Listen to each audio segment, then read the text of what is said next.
प्रणाम सभी को और स्वागत है आध्यात्म ज्ञान चर्चा सत्संग में। हर रोज हमारा यही प्रयास कि एक प्रश्न में छिपा हुआ जो व्यापक ज्ञान है उस पर प्रहार हो सके और उसका ज्ञान प्रकाशित हो सके। आज का जो हमारी चर्चा का जो विषय है वो सामान्य सा बिल्कुल एक सतही प्रश्न जिसे कह सकते हैं एक साधक के लिए हो सकता है। अज्ञान का नाश होता है या करना पड़ता है, और कौन किसके एवं कैसा अज्ञान नष्ट करता है? क्या आप में अज्ञान अभी भी बचा है? जब इस प्रकार के प्रश्न आते हैं, इस प्रकार का जब भाव आता है, तो ये जो एक मूलभूत प्रश्न है अज्ञान के नाश से संबंधित, क्योंकि ज्ञान मार्ग में जब हम कहते हैं, ज्ञान मार्ग में जब चर्चाएं होती है, तो अक्सर सिर्फ इतना कहा जाता है कि ज्ञान मार्ग में ज्ञान नहीं होता, अज्ञान का नाश होता है। अज्ञान कई स्वरूपों में इसको जो है बताया गया है, कई प्रकार से इसको कहा गया है। जो भी आपकी मान्यताएं हैं, धारणाएं हैं, रूढ़िवादिताएं हैं, जो कुछ भी आप पर आरोपित है, जो सदा से किया गया ये आरोपण, वही जो है कहीं ना कहीं एक अज्ञान का रूप जो है वो दिखाई देता है। उस स्वरूप में ये यहाँ पे ऐसा लगता है कि ये अज्ञान ऐसा ही तो है। लेकिन जब हम यहाँ पर जब प्रश्न आता है कि अज्ञान का नाश होता है या करना पड़ता है, तो ये भी एक भाव यहाँ पर ऐसा कुछ कि करता तो है नहीं, तो ये अज्ञान का नाश आखिर करता कौन है? कौन किसके एवं कैसा अज्ञान नष्ट कर देता है? जो है ही नहीं, जिसमें बहुत सारी बातें ऐसी होती है कि जैसे योग वशिष्ठ में कहते हैं कि ये जो है संसार है ही नहीं, ये बस एक कल्पना मात्र है, एक रस्सी में सर्प भी नहीं भास रहा है, ये बिल्कुल असत्य ही है। इसके विषय में जब ये कहा जाता है, तो भला कौन और किसके अज्ञान और कैसा अज्ञान ये नष्ट कर देता है?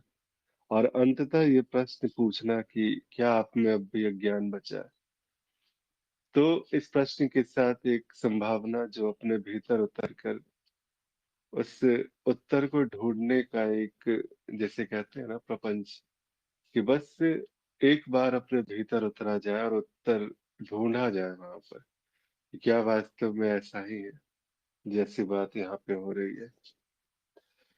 तो इसी चर्चा को फिर आगे बढ़ाते हैं यहाँ से। प्रणाम संजना जी। सभी साधकों को प्रणाम।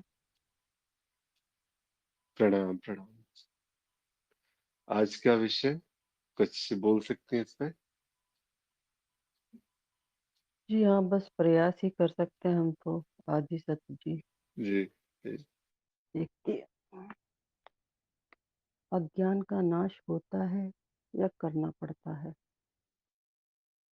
देखिए, जिज्ञासु के लिए तो स्वतः ही अज्ञान का नाश होता है, गुरु की शरण में आकर, आत्मज्ञान से, मूल ज्ञान से। और संसारिक व्यक्ति को करना पड़ता है, उसको प्रयास ही करना पड़ेगा, तब जाके उसको अज्ञान का नाश होगा। उसकी मान्यताएं, धारणाएं जो वो लेके अपने जीवन में चल रहा है, जिसके कारण वो दुख भोग रहा है, तो उसको तो इस ज्ञान के रास्ते पे आना ही पड़ेगा। नहीं आता तो भाई जैसे जीवन चल रहा है वैसे चले। फिर अगला प्रश्न, कौन किसके एवं कैसा अज्ञान नष्ट करता है? कोई किसी के अज्ञान का नष्ट नहीं करता, अपना ही, जीव का ही अज्ञान नष्ट होता है। गुरु का जब जीवन में प्रवेश होता है, गुरु यानी ज्ञान, गुरु यानी आत्मा को जो प्रकाशित करते हैं, जो आत्मा का ज्ञान देते हैं, मूल ज्ञान देते हैं, आत्मज्ञान देते हैं। बस आत्मज्ञान आते ही, उसका प्रकाश आते ही सारे अज्ञान स्वतः ही मिट जाते हैं, जिज्ञासु के लिए, साधक के लिए। क्या आप में अज्ञान बचा है? जी हाँ, अभी तो अज्ञान है। मैं तो बिल्कुल प्योर नहीं हूँ। अज्ञान तो इस संसार में, माया में अविद्या में, अनित्य में होता ही रहता है। आता है और जाता है। अज्ञान है, हम में भी बचा है। फिर है, मुझे कुछ दिखाई नहीं दे रहा। गुरु जब जब पास होते हैं। नहीं, उस पे रहने दीजिए, अच्छा, इस उस पे पे रहने मनन कर, दीजिए। अभी ठीक पहले ठीक है, ठीक है। जी, अभी तो पहले प्रश्न पे, विषय पे चलते फिर यही है कि अज्ञान का नाश होने पे ही प्रकाश स्वतः ही हो जाता है जिज्ञासु के लिए, और संसारिक के लिए भाई उसको तो आना ही पड़ेगा, प्रयास करना पड़ेगा, सक्रिय होना पड़ेगा।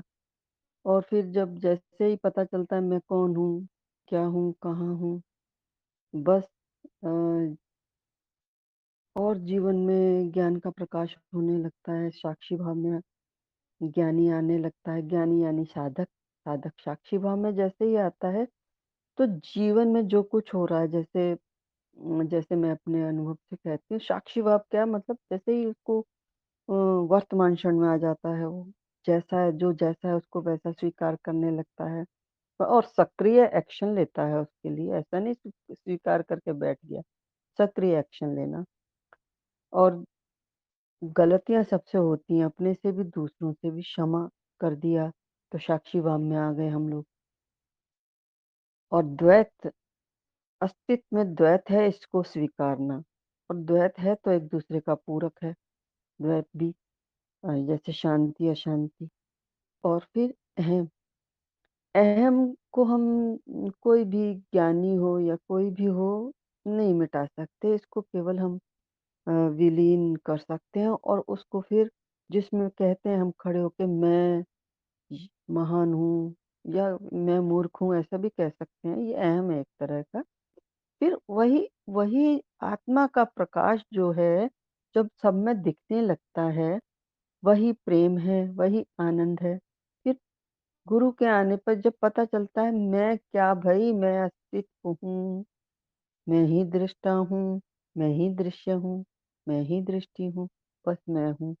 इस ज्ञान में आ जाना। गुरु इशारा करते हैं, रास्ते पे चलाते हैं, लेकिन चलना जीव को ही पड़ता है। खुद ही जीव चलेगा इस रास्ते पे, तब ज्ञान का प्रकाश होगा।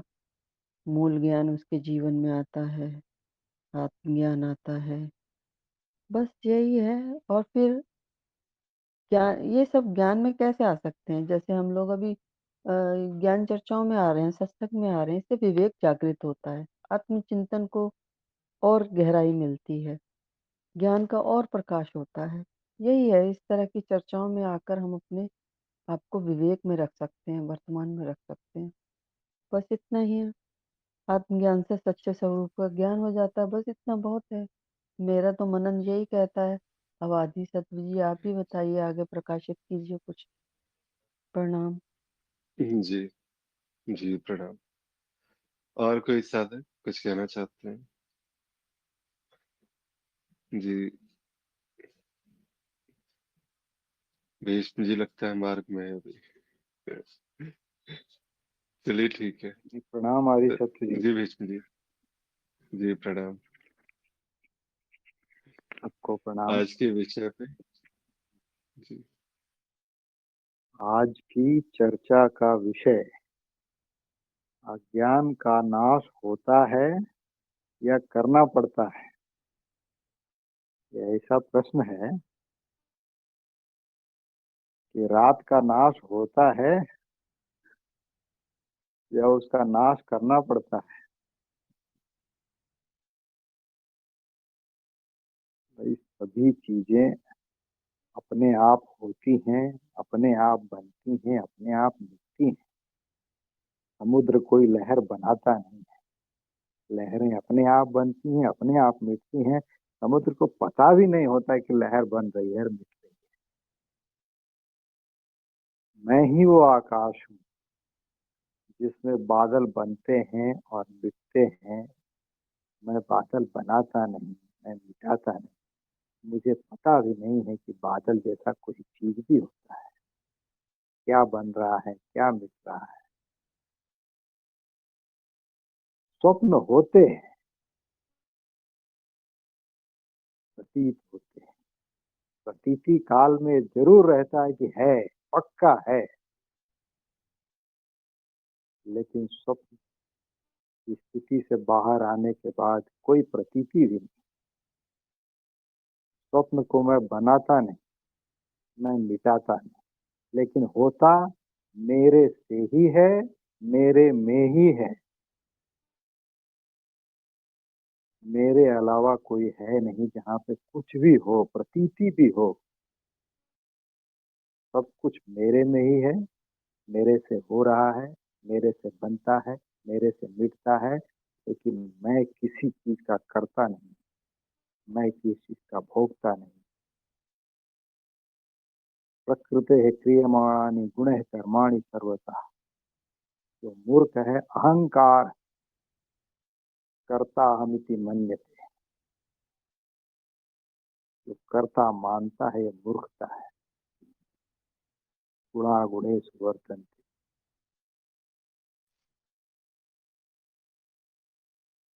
तो अज्ञान का नाश होता है या करना पड़ता है? हो गया इसका उत्तर। कौन किसके एवं कैसा अज्ञान नष्ट करता है? कितने हैं जिसके बारे में बताएं कि कौन किसके अज्ञान का नष्ट करता है? अद्वैत है ना, कहाँ दो है? द्वैत हम है। अज्ञान जैसी कोई चीज ही नहीं होती जिसका नाश करना कोई नहीं है। कोई अज्ञानी नहीं, कोई ज्ञानी भी नहीं। ज्ञानी तो क्या, ज्ञानी भी नहीं। ये क्रिया होती ही नहीं। अज्ञान का नाश और ये सब चीज कुछ नहीं होता।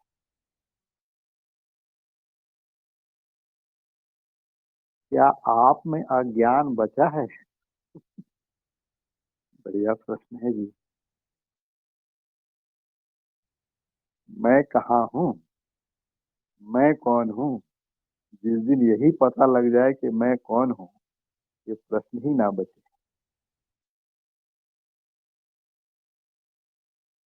थोड़ा सा समय है, ज्यादा साधक नहीं है, थोड़ा लंबा चर्चा कर सकते हैं क्या आदिशत्र जी? और कुछ बोल सकते हैं? बिल्कुल, बिल्कुल, बिल्कुल बोलिए। कहिए। देखिए, पहले स्वयं को,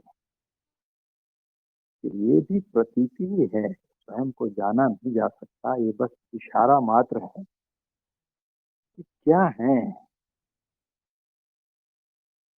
मेरा जो स्वरूप है वह स्वभाव से निर्मल है, मलिनता है ही नहीं। उसमें किसी प्रकार का कोई आवरण नहीं है, कोई चश्मा नहीं है, कोई माया नहीं है। जो मैं हूँ वो नित्य बुद्ध, नित्य बुद्ध। ऐसा नहीं कि एक दिन ज्ञान लेके बुद्ध होता है, नित्य और नित्य मुक्त। एक दिन मैं जीव था, फिर गुरु आके मिले और मुझे ज्ञान दिया और मैं मुक्त हुआ, ऐसा नहीं है। ये नौटंकी पता चलता है। नित्य मुक्त है, किसी तरह का आवरण नहीं है। ये प्रकृति का आवरण नहीं है, माया का आवरण नहीं है, संसार का आवरण नहीं है, अज्ञान का आवरण नहीं है। नित्य बुद्ध में, नित्य मुक्त में कैसे आवरण पड़ सकता है? सूर्य पे अंधकार कैसे जा सकता है? एक कथा आती है, एक बार अंधेरे ने ब्रह्मा जी से जाकर शिकायत किया, ये सूर्य मेरे साथ ऐसा करता है, मैं जहां जहां भी जाता हूँ मुझे भगा देता है, टिकने नहीं देता। ब्रह्मा जी ने सूर्य को बुलाया, भाई ऐसा क्यों करते हो तुम? तो बोला, मैं करता हूँ? अरे मैंने आज तक उसको देखा ही नहीं, ये मेरा स्वरूप है, आज तक देखा ही नहीं। नित्य शुद्ध, नित्य शुद्ध। आदि बुद्ध, जब से हूं तब से ही बुद्ध हूं, नित्य बुद्ध, नित्य मुक्त, नित्य शुद्ध, नित्य बुद्ध। ये मेरा स्वभाव है, स्वभाव।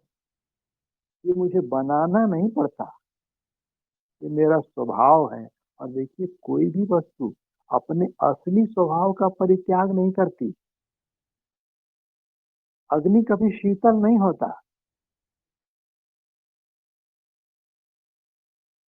सूर्य में कभी अंधकार नहीं हो सकता।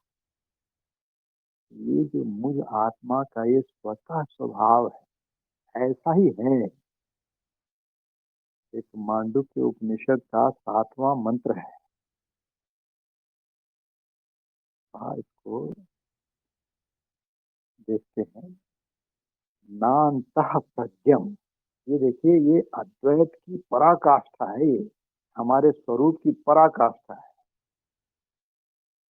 न अंतः प्रज्ञम न बहिष्प्रज्ञम। इतना सुंदर है ये मंत्र। नो उभयतः प्रज्ञम, न प्रज्ञान घनम न प्रज्ञम न अप्रज्ञम। यही कितना सुंदर है। अदृष्टम अव्यवहार्यम अग्राह्यम अलक्षणम अचिंत्यम अव्यपदेश्यम एकात्म प्रत्यय सारम प्रपंचो उपशमम शांतम शिवम द्वैतम। ये कहा सबसे पहले, क्या न अंतः प्रज्ञा। जो मैं हूं, मैं वह नहीं हूं जो स्वप्न के विषयों को जानता हूं। देखिए, थोड़ा ध्यान से इसको मनन करने का जरूरत है। मैं वह नहीं हूं जो स्वप्न के विषयों को जानता हूं, मतलब स्वप्न देखने वाला मैं नहीं हूं। फिर कहा न बहिष्प्रज्ञा, मैं वह भी नहीं हूं जो बाहरी वस्तुओं को जानता हूं जागृत अवस्था में। ये जागृत अवस्था में जो कुछ हो रहा है, जो दिखाई दे रहा है, जो सुनाई दे रहा है, जो स्पर्श हो रहा है, इसको जानने वाला मैं नहीं हूं। इतनी गहरी बात है। न उभयतः प्रज्ञम, बाहर भीतर दोनों, स्वप्न और जागृत दोनों को जानने वाला मैं नहीं। न प्रज्ञान घनम, सुषुप्ति में जैसे कुछ नहीं होता, केवल ज्ञाप्ति मात्र होता है, केवल ज्ञान होता है। मैं वह भी नहीं हूँ। जहाँ केवल ज्ञान घन है, ज्ञान का घन है, ज्ञान ही ज्ञान है, वह भी मैं नहीं हूँ। न प्रज्ञम न अप्रज्ञम, न प्रज्ञम न अप्रज्ञम। मैं न केवल जानने वाला हूँ और न तो अज्ञानी हूँ। न प्रज्ञम न अप्रज्ञम, न जहाँ न ज्ञान है न अज्ञान है।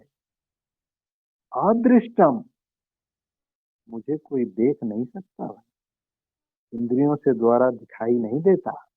अव्यवहार्यम, किसी तरह का व्यवहार नहीं करता, किसी तरह का व्यवहार, कोई प्रणाम, कोई कुछ नहीं, ये सब मैं नहीं करता हूँ। अव्यवहार्य हूँ, यहाँ पे कोई व्यवहार नहीं होता। व्यवहारिक जगत व्यवहार ये नहीं होता, मेरे में नहीं होता ये। अग्राह्यम, किसी साधन से मुझे नहीं पकड़ सकते, पकड़ में नहीं आता मैं। अज्ञेय कहते हैं हम इसको। अलक्षणम, किसी तरह का कोई एडजेक्टिव ही नहीं है, पकड़ोगे कैसे, जानोगे कैसे, कोई विशेषता नहीं। इसी तरह कोई केमिकल डालो, कोई इफेक्ट होता ही नहीं मेरे में, कैसे पता। कोई विशेष चिन्ह नहीं है। अचिंत्यम, पाने का तो छोड़ो, चिंता मेरी सोच भी नहीं की जा सकती। अवपदेश्यम, शब्दों से नहीं कहा जा सकता। एकात्म प्रत्यय सारम, मैं एक हूँ। प्रपंचोपशम, जिसमें पूरा दृश्य जगत शांत हो जाता है। जब अपने स्वाभाविक स्वरूप में जाएंगे ना, कुछ नहीं रहता, सब कुछ शांत, एकदम मौन, पूरा जगत शांत, शांतम परम शांति रूप शिवम कल्याण रूप पूर्ण अद्वैतम, ये अद्वैत की परिभाषा है जिसमें दूसरा कुछ नहीं, एकमेव, एकम एव एव, एक ही।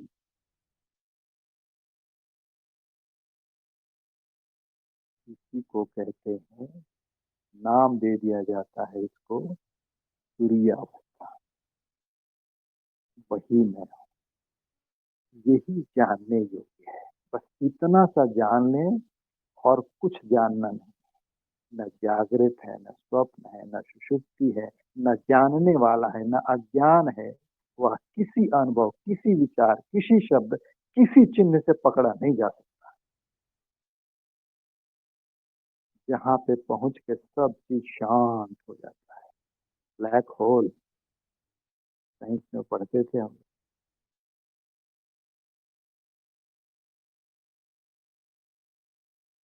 जी ठीक है, प्रणाम। जी, जी, जी बहुत जी, प्रणाम। मुझे भी बहुत अच्छा लगा जी। भीष्म जी बहुत सुंदर मांडुक्य उपनिषद का आपने बताया, मैं दिल को भा गया, मन को भा गया, बहुत सुंदर।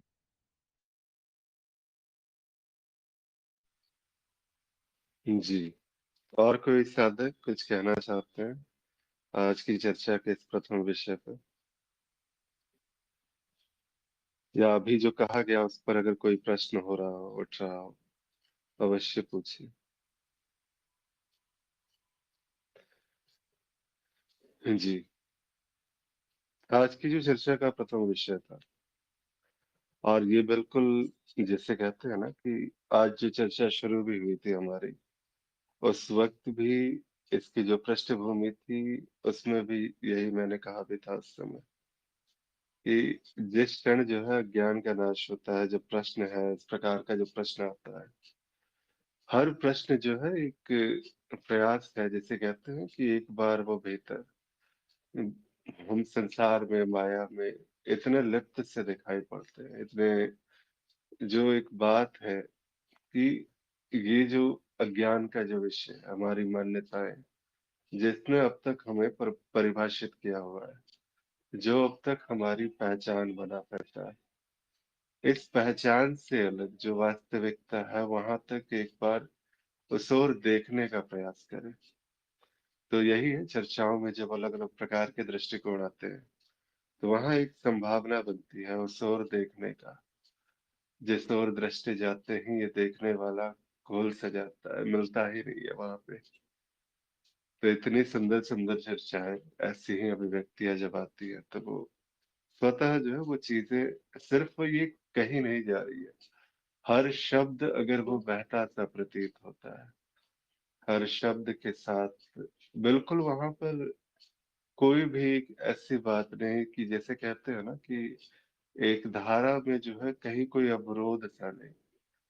बस ये बातें आ रही है और वो बातें बिल्कुल वो प्रवाह की तरह वो फिर बह भी जाती है, बस निकल भी जाती है, बिना किसी अवरोध के, बिना किसी जो निष्कर्ष करने वाला वहां पर नहीं है, कोई विश्लेषण करके।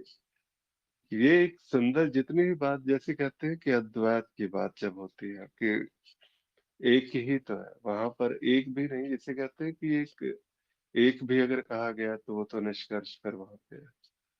यहाँ पर बस सिर्फ जो जब अद्वैत कहते हैं और अद्वैत कह करके रुक जाया जाता है, वहां से फिर ये सारे के सारे जो शब्द आते हैं, ये काव्यात्मक अभिव्यक्तियां हैं।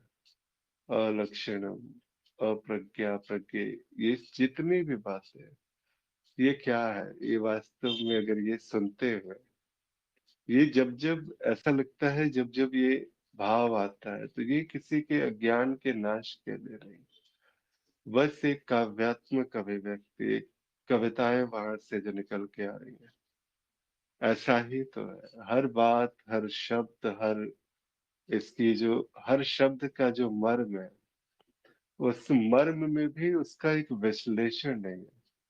वो मर्म जैसे, वो शब्द जैसे स्पर्श कर जा रहे हैं, वो कविता जैसे आपकी जो स्वयं की जो अभिव्यक्ति है, उस अभिव्यक्ति को वो पूर्णतः अभिव्यक्त कर दी जा रही है। और कितना सुंदर श्लोक, मतलब मैंने तो खैर पहली बार सुना इस श्लोक को। बहुत सुंदर श्लोक है।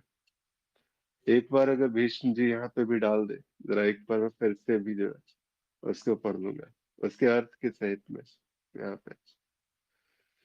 उसके बाद फिर ये जो बात आती है यहाँ पर कि अज्ञान का नाश होता है या करना पड़ता है। देखिए, एक मिथ्या में मिथ्या का खेल जिसकी बात हो रही है, बिल्कुल भी नहीं है, ये प्रतीति भी नहीं है, ये रस्सी में सर्प भी नहीं भास रहा, ये असत है, ये है ही नहीं। लेकिन फिर भी जब कहते हैं कि एक प्रपंच जिसे कहते हैं ना, वो अक्सर किया जाता है। और यहाँ तक पहुंचने के लिए, इस प्रपंच तक पहुंचने के लिए एक अलग अलग शब्दों का चुनाव वहां पर किया, शब्द के साथ में वो बातें बस व्यक्त हो रही है। अभी ये भी एक मिथ्या में मिथ्या का खेल ही है, बड़ा सुंदर सा है। इसको भी अगर कहें, ज्ञान भी सुंदर है और अज्ञान भी सुंदर है, अगर यहाँ पर इस प्रकार से कहा जाता है, क्योंकि दोनों ही वास्तव में जो है एक बहाव की तरह। हाँ ठीक है, मुझे प्रतीति भी नहीं होती, लेकिन अगर प्रतीति होती भी है तो वो होते हुए भी मुझे उसमें लिप्तता सी नहीं रहती। मेरी जो लिप्तता है, जिसने मैंने जिस अज्ञान को मैंने जो है अब तक अपनी पहचान के रूप में स्वीकारा हुआ था, जो वास्तविकता मेरी अब तक की बनी हुई थी, वो वास्तविकता एक धूमिल सी हो गई। वो सदा फिर ये स्पष्ट हुआ कि ये सूर्य ही तो है, अंधकार कभी था ही नहीं। अंधकार ने स्वयं को अंधकार जाना और अंधकार में ही वो रहने का प्रयास करता था। और सदा उसने जो है वो ये अंधकार में ही ये सारी की सारी जो है वो प्रपंच हुए। लेकिन जब तक वो सूर्य का जो प्रकाश है, जिसे कहते हैं कि वो बातें थोड़ा एक बार जो है वो उतर करके एक बार उसे और देखने का प्रयास नहीं हुआ, तब तक बस यही है, ये अंधकार, ये बाकी सारी की सारी चीजें ये यथावत बस ऐसे ही चलती रहती है। इसीलिए शायद इस प्रकार के सत्संगों के, इस प्रकार की चर्चा की आवश्यकता होती है। यहाँ पर जब हम आते हैं, एक दूसरे से बातें करते हैं, चर्चाएं होती हैं, और इस प्रकार के विषयों पे जब चर्चा होती है, तो एक संभावना ये बनती है कि वो जो बात है वो दिख जाए, वो स्पष्ट हो जाए। और वहां से फिर जो आपने कहा, फिर बिल्कुल वैसा सा ही है। फिर इसमें अब एक, जैसे कहते हैं कि दृष्टिकोण, तो अभी दृष्टिकोण को डालने वाला कौन है? तो बस यही है, मिथ्या में मिथ्या का खेल है, और ये खेल भी उतना ही सुंदर है। उसी के तल पर जाकर के अगर देखें तो अज्ञान का नाश होता है या करना पड़ता है। एक साधक यहाँ पर दिखता तो है कि साधक कभी जो है वो अज्ञान के नाश की ओर, जहाँ जिज्ञासा जागती है, जहाँ साधक के गुण जागते हैं, जिज्ञासा, मुमुक्षुता, जो षट संपत्ति के गुण है, उन सारे के सारे गुणों में जब उसमें गुण आने शुरू होते हैं, जब साधक तैयार तब गुरु तैयार। कहते हैं साधक है तो गुरु तो होगा ही होगा, कहीं ना कहीं स्वप्न से जगाने वाला तो होगा ही होगा। शुरुआती अवस्था कुछ ऐसी सी होती है सभी के साथ में, एक सामान्य सतही ही बात जिसे कह सकते हैं, कि वहां से एक बार देखने का प्रयास। जैसे ही वहां पर इस प्रकार से देखा जाता है, तो एक साधक है जो साधना के पथ पे आगे बढ़ा, और उसने एक साधना भी की जिसे कहते हैं न साधन है, न साधक है, न साध्य है, कुछ भी नहीं है, लेकिन फिर भी यही हुआ। जैसे कहते हैं कि मिथ्या में मिथ्या का खेल, ये उतना ही सुंदर और उतना ही जो है भव्य एक खेल की तरह इसको देखा जाए। वैसा था ही इस खेल में, कहीं भी वैसी कोई लिप्तता नहीं थी, वैसी कोई आसक्ति नहीं थी, जैसी सदा से ये आसक्ति बनी रहती है। ये खेल वैसे ही हुआ, अज्ञान के नाश की ओर उसने आगे कदम बढ़ाया। श्रवण मनन निधिध्यासन, ये तीन विधि। ये जब कहा जाता है कि गुरु जब कहते हैं उसे ध्यान से सुनो। उसके जो भी उन्होंने कहा है उस पर अपने अपरोक्ष अनुभव और तर्कों से सत्यापित करने का प्रयास करो। और जब-जब ये प्रयास होता है तब-तब बिल्कुल स्पष्टता से ये स्पष्ट होता है। वो बिल्कुल बात जो है धीरे-धीरे जो मान्यताएँ थी, जो धारणाएँ थी, वो ध्वंस होती जाती हैं। हर एक-एक किला जो है वो ध्वस्त होता जाता है, विध्वंस होता जाता है। और हर विध्वंस के बाद फिर जब ढूँढने निकलता है, क्योंकि अब तक वही अहम जो है जिसने अभी तक अपने आप को एक संसार में सांसारिक समझा हुआ था।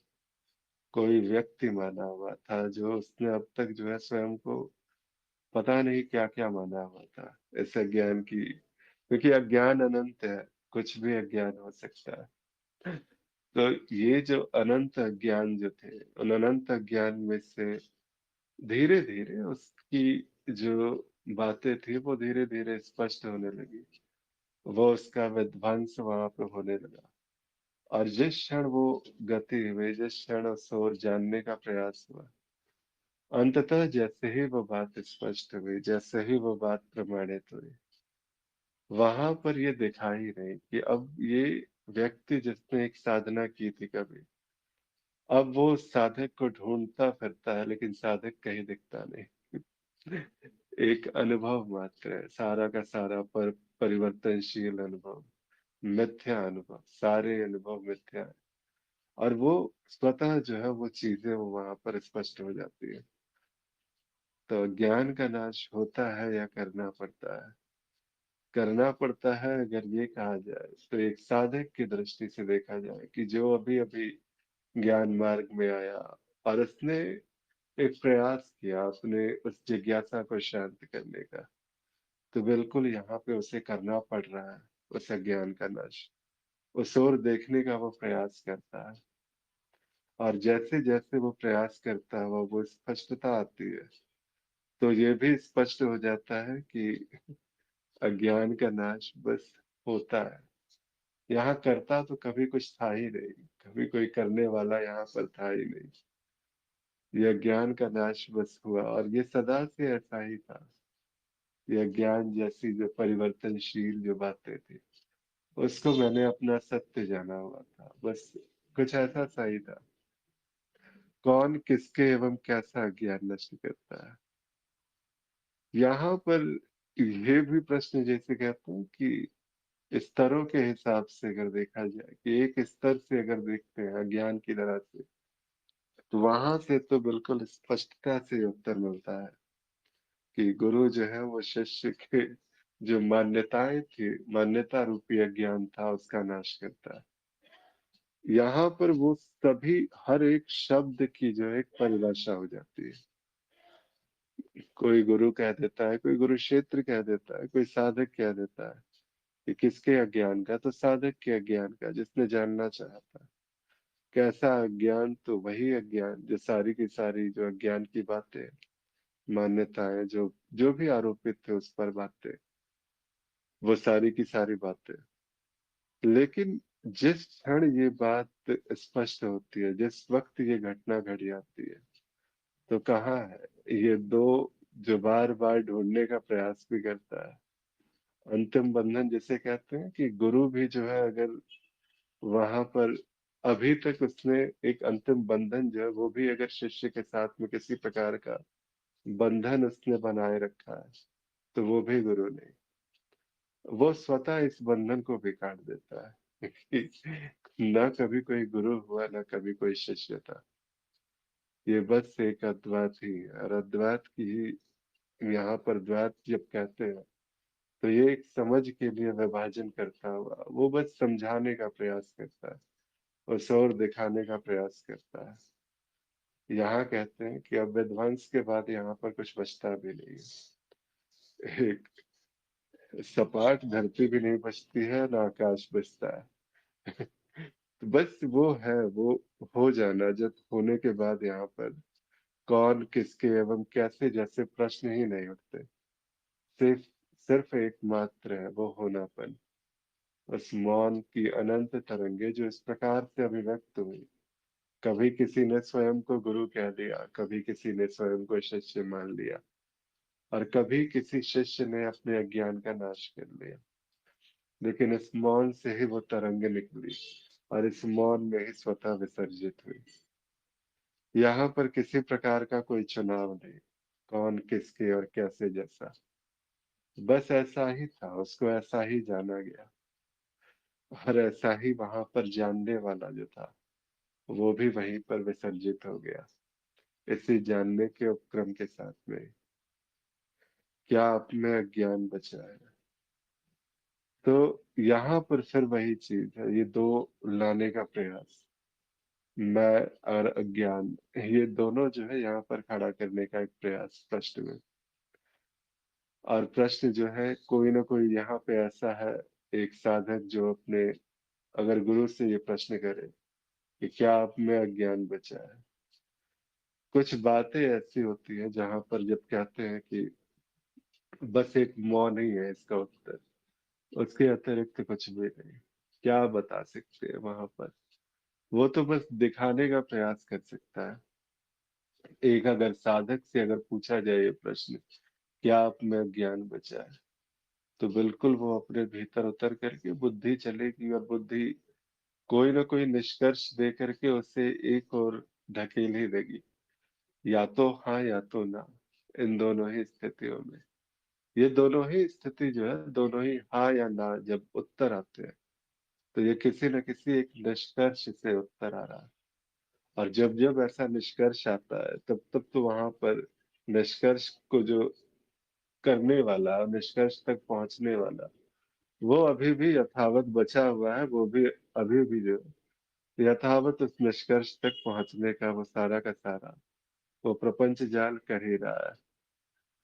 तो कुछ ऐसी सी बात है यहाँ पर। तो बड़ा सुंदर सा यहाँ पर जो है भाव आया। और किसी साधक को इस प्रथम विषय पे कुछ कहना है, यहाँ जो आज यहाँ पे चर्चा में जो प्रथम विषय है उसके ऊपर में? अजय जी, दक्षा जी, आत्म प्रकाश जी, कुछ कहना चाहते हैं चर्चा के प्रथम विषय पे? जी अजय जी, जी प्रणाम। जी प्रणाम, सभी को प्रणाम। ये अज्ञान का नाश होता है या करना पड़ता है? कौन किसके कौन किसके एवं कैसा ज्ञान नष्ट करता है? क्या आप में अज्ञान बचा है?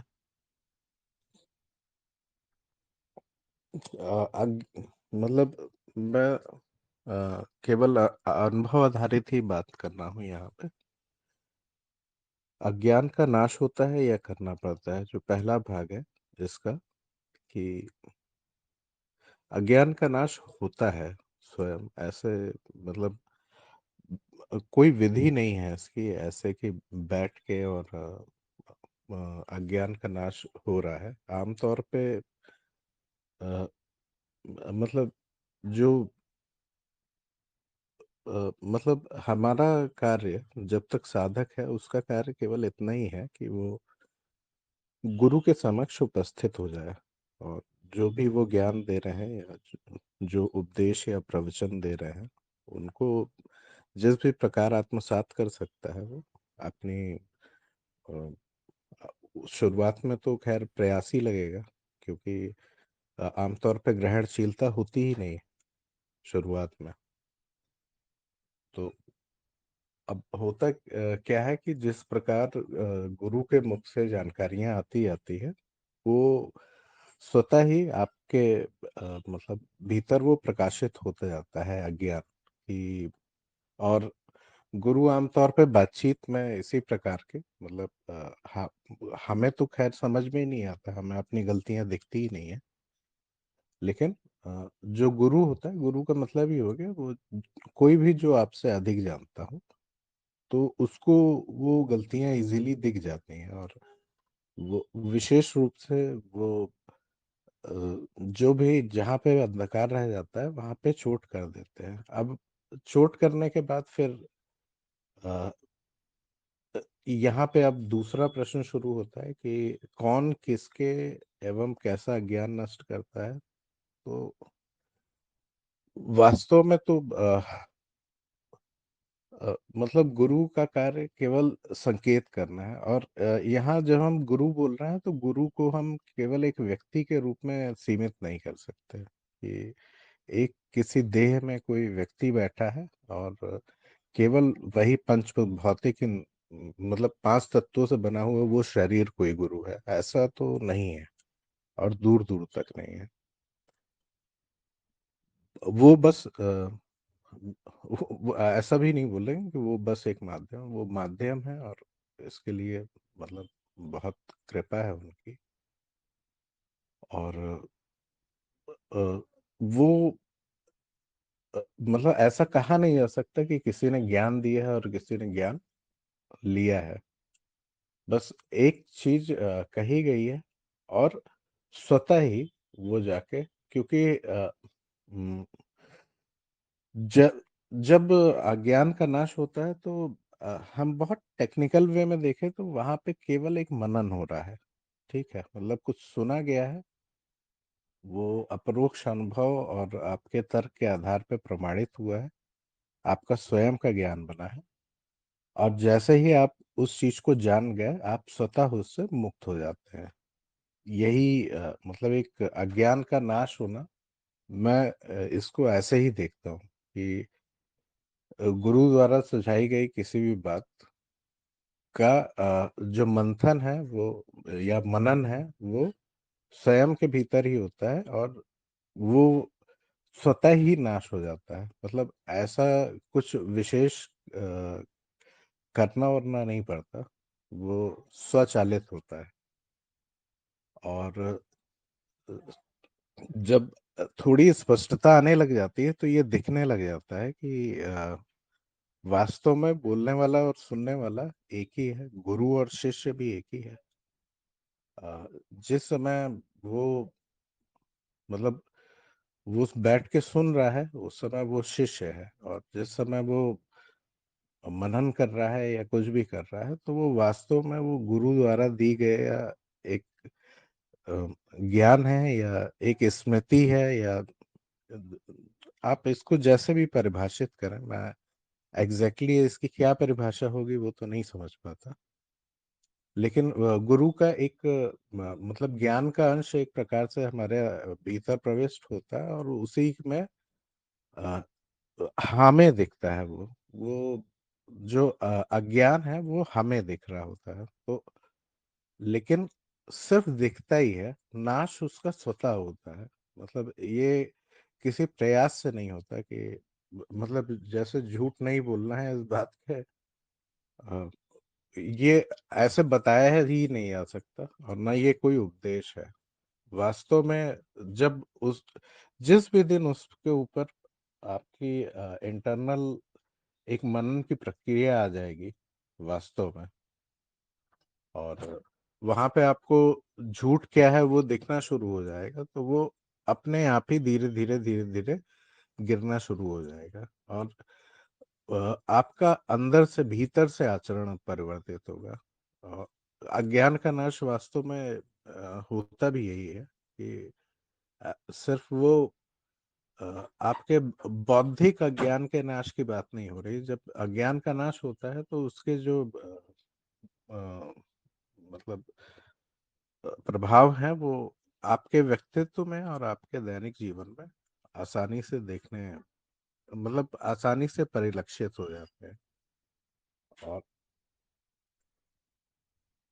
क्या आप में अज्ञान बचा हुआ है?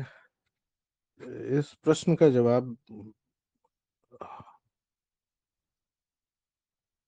इस प्रश्न का जवाब मेरे ख्याल से मतलब ये जवाब देने की योग्यता मेरे गुरु के पास ही है। अभी मेरा कार्यक्रम संपूर्ण नहीं हुआ, और मेरी दृष्टि इतनी विशाल नहीं है कि मैं अपनी सभी गलतियां देख पाऊं या अपना सभी अज्ञान देख पाऊं। हाँ, लेकिन ये है कि अ, मतलब जैसे अगर हम परसेंटेज में बात करें तो काफी अज्ञान का नाश हुआ है, इतने अज्ञान का नाश हुआ है कि मतलब साक्षी भाव में रह सके, और बाकी का काम तो मतलब ऐसे ही होगा। मुझे मुझे सच में इसके बारे में तो बिल्कुल पता ही नहीं है कि अज्ञान है कि नहीं है। जी कितने परसेंट पे वैसे साक्षी भाव आता है प्रभु? ये बता दीजिए। मेरी एक कैलकुलेशन थी, जैसे हम नीति नीति विधि की भी जब बात कर रहे होते हैं तो हम मूल रूप से उसमें 5 से 6 घटकों की बात कर रहे होते हैं।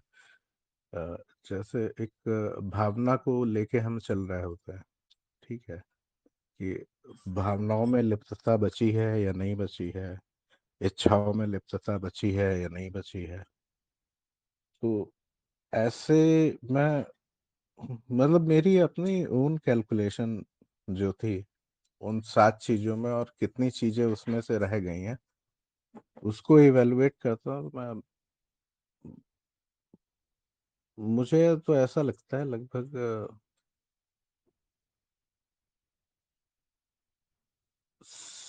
80% प्लस में आत्मज्ञान में स्पष्टता एकदम क्लियर ही है।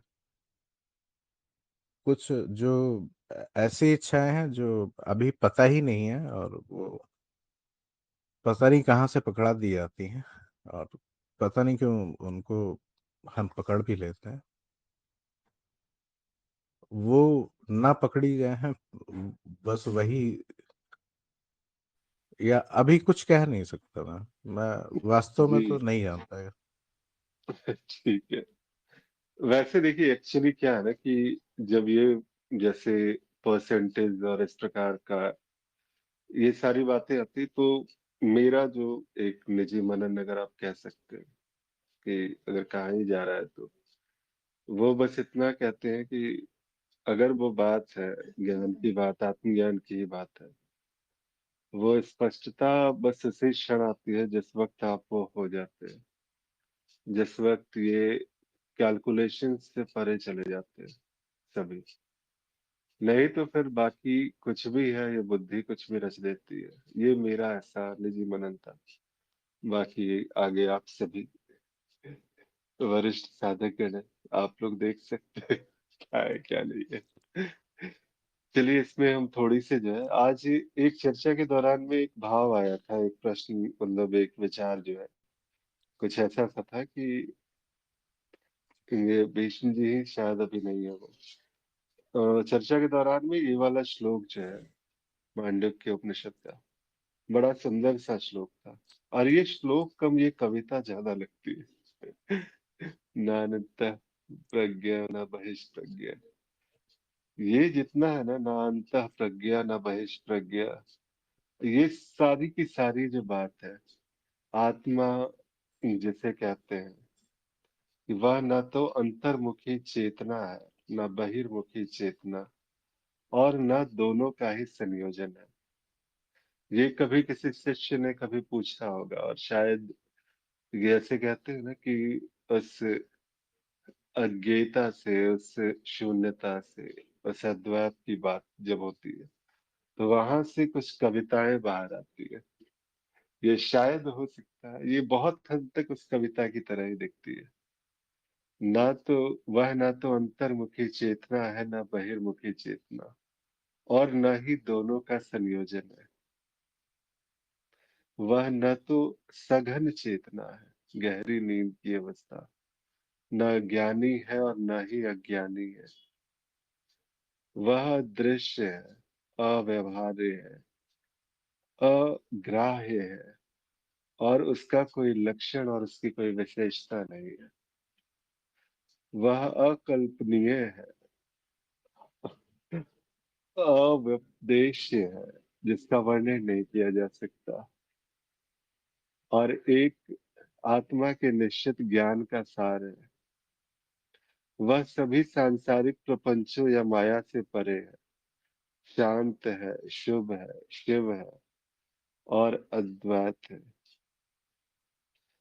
जिसे चेतना चौथी अवस्था तूर्य माना जाता है चेतना की, वही आत्मा है और वही जानने योग्य है। ये सारा का सारा जब इसके बारे में जब कहा जाता है, इसके बारे में जब बताया जाता है, ये क्या है? वो बात है बस वो जिसे कहते हैं कि एक काव्यात्मक अभिव्यक्ति जो इस प्रकार से अभिव्यक्त हुई। एक कविता ही जो है जो इतने सुंदर तरीके से उस अज्ञेय को भी जो है वो द्वैत के उदाहरणों से वो बताने का प्रयास हो रहा है। यहाँ पर ये प्रयास भी नहीं हो रहा है, ये बस बह रहा है और इस बहाव के साथ में जो शब्द सामने दिखते हैं उन शब्दों के साथ में वो बह जाया जाता है। एक कविता जब कवि एक कविता लिखता है, जब एक शायर शायरी लिखता है तो शायद शब्दों को उतना जोर महत्व नहीं दिया जाता जितने उसमें शब्द में निहित जो है भाव होते हैं। ये वही है वो एक बात जो वहां से जिस अज्ञात से जिसमें कहते हैं ना ज्ञात से ज्ञात की ओर अगर कुछ गति हो रही है तो उस गति में इस प्रकार के शब्द शायद वो है वैसे ही बहा जाता है, उसी प्रकार से देखा जाता है। क्या यहाँ पर जो है इसका एक मनन करके हम इसमें अपनी रहनी बना सकते हैं और यही हमारे लिए सत्य होगा?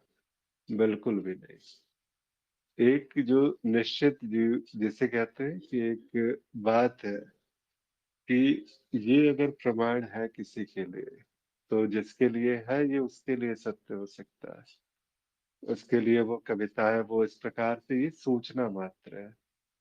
और यहाँ तक पहुंचने के लिए एक साधक जो अज्ञान में पड़ा हुआ है उसको प्रयास करना ही होगा।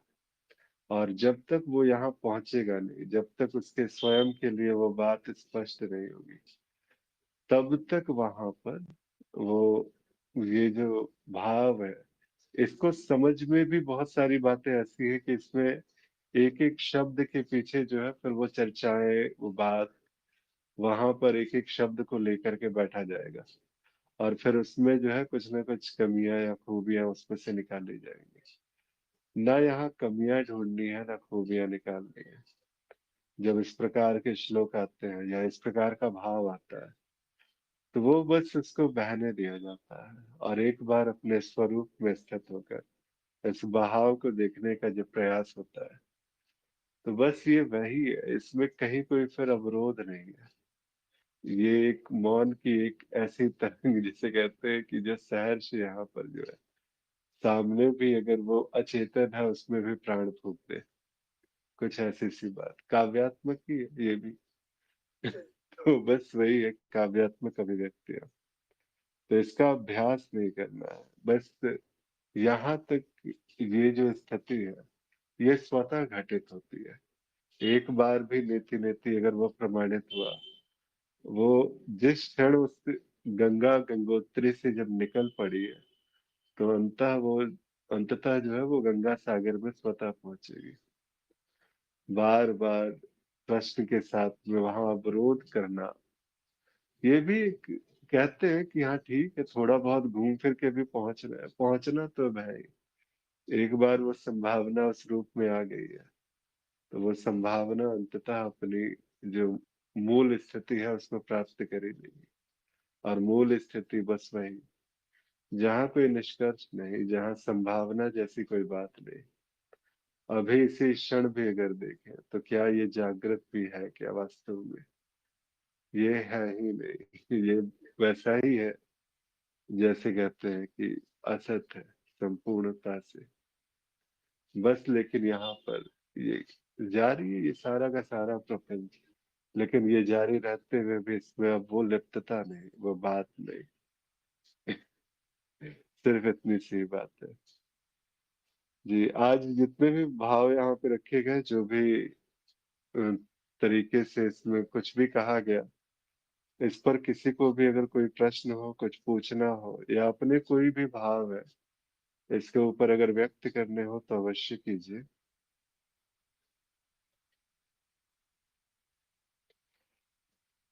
ठीक है तो फिर आज के लिए आज्ञा दीजिए, समय भी हुआ। फिर मिलते हैं और वैसे कल तो नहीं, अब रविवार को ही सुबह सुबह 7 से 8 फिर से। प्रणाम सभी को, बहुत बहुत आभार जुड़ने के लिए।